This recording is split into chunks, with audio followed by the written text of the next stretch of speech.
নমস্কার, আমি দেবপ্রসাদ গাইন চলে এলাম প্রত্যেক দিনের মতো। আজকেও আপনাদের সামনে সিএএ নিয়ে কিছু আলোচনা করব, কিন্তু তার আগে আমাদের রাজ্যে নয়, শুধু সারা দেশ জুড়ে যে এনপিআর চালু হয়েছে, যেটা জনগণনা, দেখুন এক বিজ্ঞপ্তিতে বলা হয়েছে যে আপনাকে 33টি প্রশ্নের মুখোমুখি হতে পারে। দেখে রাখুন এবং জেনে রাখুন এই 33টি প্রশ্ন কি কি হতে পারে। আপনারা অবশ্যই জানেন, গত জানুয়ারি 2026 সালের জাতীয় গণনার আনুষ্ঠানিক বিজ্ঞপ্তি জারি করেছিল কেন্দ্রীয় সরকার। ভারতের ইতিহাসে এটাই প্রথম ডিজিটাল জনগণনা। প্রায় 30 লক্ষ জনগণনা কর্মী অ্যান্ড্রয়েড এবং মোবাইল অ্যাপের মাধ্যমে বাড়ি বাড়ি গিয়ে তথ্য সংগ্রহ করবেন। এই প্রকল্পের জন্য খরচ ধরা হয়েছে প্রায় 11,718 কোটি টাকা। রাজ্যে জনগণনার কাজ শুরু। শনিবার সূচনা করলেন মুখ্যমন্ত্রী শুভেন্দু অধিকারী মহাশয়। রাজ্যের সূচনা হলো জনগণনা সেফ এনুমারেশন করলেন মুখ্যমন্ত্রী শুভেন্দু অধিকারী। অনলাইনে 33টি প্রশ্নের উত্তর দিতে হচ্ছে। মুখ্যমন্ত্রী জানান, এবারে জনগণনা 100% ডিজিটাল। জনগণনা কর্মীদের সাহায্যের জন্য রাজ্যবাসীর কাছে বার্তাও দিয়েছেন মাননীয় মুখ্যমন্ত্রী। কি কি প্রশ্নের উত্তর দিতে হতে পারে, চলুন এগুলো আমরা একটু দেখে নিই।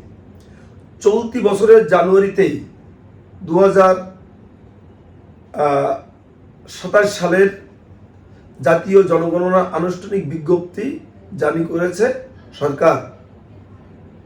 27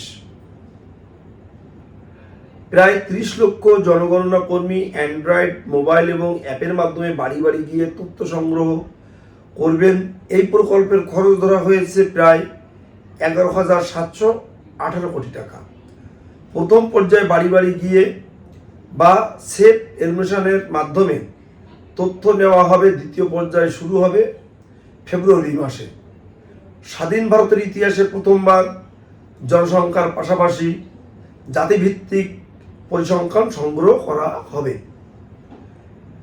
এর আগে শেষে পূর্ণাঙ্গ জাতিভিত্তিক জনগণনা 1881 থেকে 1931 সালের মধ্যে।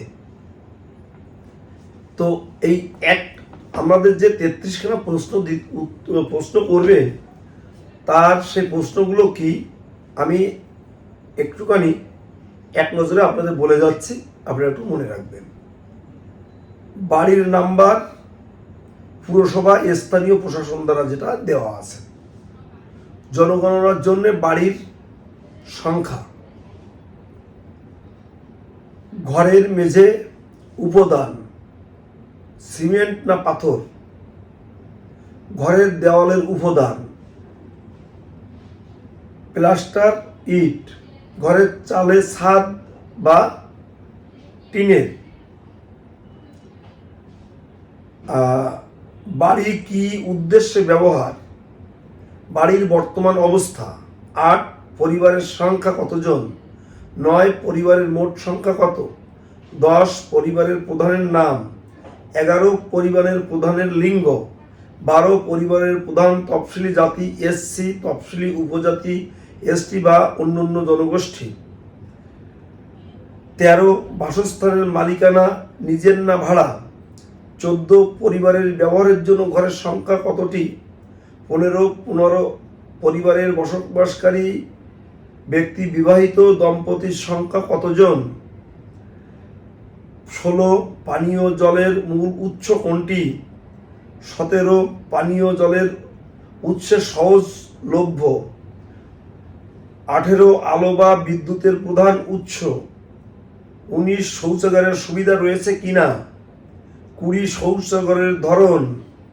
21 বর্জ্য নিষ্কাশনের ব্যবস্থা, 22 স্নানাগারের সুবিধা আছে কিনা, 23 রান্নাঘরের সুবিধা, এলপিজি, পিজি, পিএনজি সংযোগের বিবরণ, 24 রান্নায় ব্যবহৃত প্রধান জ্বালানি কি, 24।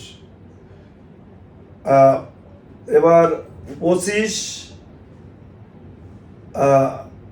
আপনার ঘরে রেডিও বা টেলিভিশন আছে কিনা, 27 ইন্টারনেট আপনার ঘরে আছে কিনা, 28 ল্যাপটপ কম্পিউটার আছে কিনা,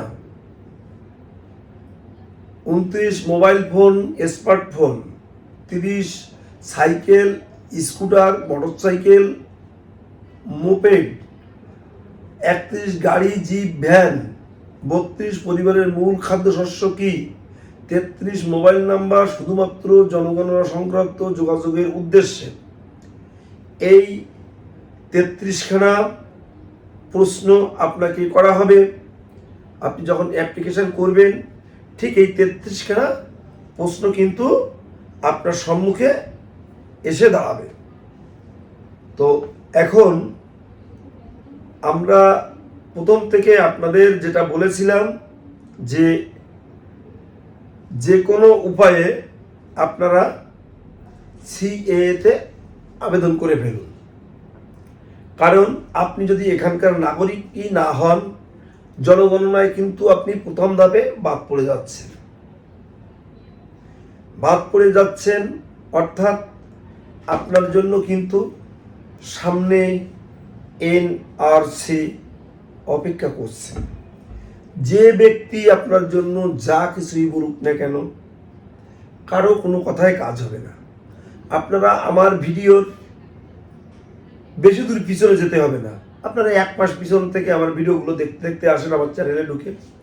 প্রত্যেক দিনই আমি বলেছি যে এখানে যে বিগত সরকার ছিল, এই সরকার প্রথম তারা এসআইআর আটকাতে চেয়েছিল, কিন্তু তারা পারেনি।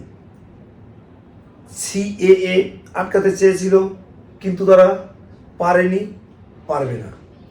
তারপরে বলেছিলাম যে এনপিআর যেটা হবে সেটা নিয়েও তাদের অনেক গুষা আছে, সেটাও তারা আটকাতে পারবে না।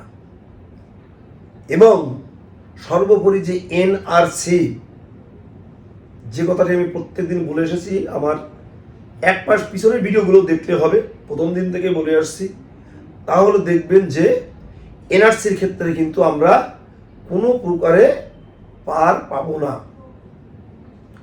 এই কথাগুলো যারা বিশ্বাস করে সিএতে আবেদন করেছিল, তারা কিন্তু আজকে সুন্দর সুস্থ স্বচ্ছভাবে এখানে নাগরিকত্বটা পেয়ে গেছে, কোনো অসুবিধা তাদের কিন্তু হয়নি।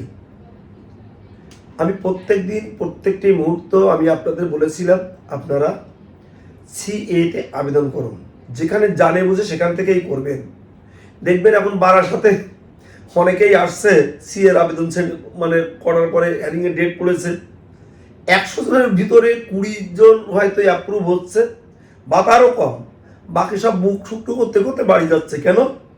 কারণ একজনকেও ঠিকঠাকভাবে গাইড করে অ্যাপ্লিকেশন করে দেয়নি, একজন ব্যক্তিকেও, যে কারণে তাদের চলে যেতে হচ্ছে। আমরা বলেছিলাম যারা জানে না বোঝে না তাদের কাছে যাবেন না। সিএএ অ্যাপ্লিকেশন করা অত সহজ নয়, অনেক শিক্ষার প্রয়োজন আছে, অনেক কিছু বোঝার প্রয়োজন আছে। সিএএ অ্যাক্ট সম্পর্কে বুঝতে হবে, কোন কাগজ কোথায় দিতে হবে, কোন কাগজটার কতটুকু ত্রুটি থাকলে সে কাগজটি চলবে না, নির্ভুল কাগজ আপনাকে কিন্তু জোগাড় করতে হবে। সেটা যদি না পারেন তাহলে কি করতে হবে, সেটাও কিন্তু আমরা আপনাদের সেই কথাগুলো বলে দিয়ে থাকি। আপনারা পথের পাশে ব্যাঙের ছাতা নিয়ে বসে আছে, আমি সিএএ সহায়তা কেন্দ্র খুলেছি। এই যে সহায়তা কেন্দ্র দ্বারা খুলে আপনাদের সাথে এই নাটক নভেলগুলো করেছে, আমি বলেছিলাম একজন সঠিকভাবে আপনাদের অ্যাপ্লিকেশন করে দিচ্ছে না। আমি বলেছিলাম বাগদাতে সুমন সুব্রত, ওরা দুবাই করে, বনগার ওদিকে ভালো করে, আমাদের বারাসাতের ঝন্টু, সঞ্জীব ডাক্তার, ওখানে আরও কয়েকজন উকিলবাবু করেন, তারাও ভালো করে। শঙ্কর বাবু মহাশয় বলে একজন আছেন অ্যাডভোকেট, তিনিও ভালো করে। অনির্বাণ বাবু একজন আছেন অ্যাডভোকেট, তিনিও ভালো করে। দিলীপ দাস বলে একজন আছেন উকিল অ্যাডভোকেট, তিনিও ভালো করেন। ব্যারাকপুরে বিপুল ভালো করে। মধ্যমগ্রাম দীপঙ্কর রায়, সেখানেও ভালো অ্যাপ্লিকেশান হয়। মধ্যমগ্রাম আপনারা লিটন স্যারের বাড়িতে, সেখানেও ভালো অ্যাপ্লিকেশান হয়। আপনার নিউ ব্যারাকপুরে অনুপম রায়, সেও ভালো অ্যাপ্লিকেশান করে। কেষ্টপুর বাগুইহাটিতে স্বরূপ দর, সেও ভালো অ্যাপ্লিকেশান করে। তাছাড়া আমাদের রাজ্যে দক্ষিণ চব্বিশ পরগনা, আপনার হাওড়া, হুগলি, নদিয়া, বর্ধমান, আপনার উত্তর দিনাজপুর, বিভিন্ন জায়গায় বালুরঘাটটার দিয়ে আপনারা এই জেলার ভিতরে যদি আপনারা আমার এই বক্তব্য শুনে থাকেন, আমাকে ফোন করবেন। কোথায় কিভাবে হচ্ছে আমি বলে দেবো। নদিয়াতে গৌতমদার কাছে চলে যাবেন, সুন্দর অ্যাপ্লিকেশান হবে। আমার গুরুকবি অসীম সরকারের কাছে চলে যাবেন, সুন্দর অ্যাপ্লিকেশান হবে। আমার কুলগুরু সুব্রত ঠাকুর মহাশয়, শান্তনু ঠাকুর মহাশয়, তাদের বাড়িতে চলে যাবেন, সুন্দর অ্যাপ্লিকেশান হয়, কোনো চিন্তা নেই। কিন্তু যেখানে দেখবেন ব্যাঙের ছাতার মতো সাইবার ক্যাব সহায়তা কেন্দ্র বলে বসে আছে, একজনও সঠিকভাবে অ্যাপ্লিকেশান করতে পারে না, আপনারা তাদের কথা শুনে সিএতে আবেদন করবেন না। তাহলে কিন্তু আপনারা এসে ভুগবেন, হ্যারিং সেন্টারে এসে ভুগবেন, এই কথা আমি বলে দিলাম। আমার প্রতিবেদন যারা শহর বন্দর গ্রামগঞ্জে প্রত্যেক দিন শুনে থাকেন, দেখে থাকেন, তাদেরকে বলবো আমার চ্যানেলের বক্তব্য আপনারা শেয়ার করে দেশ ও দেশের বাইরের লোককে দেখার সুযোগ করে দেবেন। যদি কেউ সিএতে আবেদন করতে চান, আমার সাথে সরাসরি যোগাযোগ করবেন। আমার ফোন নাম্বার 9804682324। শুধু এই রাজ্যে নয়, ভারতবর্ষের যে কোনো জেলা থেকে আপনারা আমাকে ফোন করবেন। আপনার রাজ্যে কোথায় কিভাবে আপনি অ্যাপ্লিকেশন করবেন সেই সহযোগিতাও আমি করব। আমার এই পশ্চিমবঙ্গের যে কোনো জেলা থেকে আপনারা ফোন করবেন, আপনাদের এই রাজ্যের কোন জেলায় গিয়ে আপনি কিভাবে কার কাছে গিয়ে আবেদন করবেন বলে দেব, কোনো সমস্যা নেই। আমার ফোন নাম্বার 9804682324। যারা আমার এই চ্যানেলের প্রতিবেদন নতুন দেখছো তাদেরকে বলবো চ্যানেলটি সাবস্ক্রাইব রেখো, প্রত্যেকদিন নতুন নতুন বক্তব্য আমি তোমাদের সামনে তুলে ধরবো। তোমরা সবাই গ্রামগঞ্জের যেখানে আছো সুস্থ থেকো, ভালো থেকো, সুন্দর থেকো, এই কারণে আজকের মতো আমি আমার বক্তব্য শেষ করব। তার আগে আমার পূজনীয় গুরুজনদের চরণে রইল শতকোটি প্রণাম।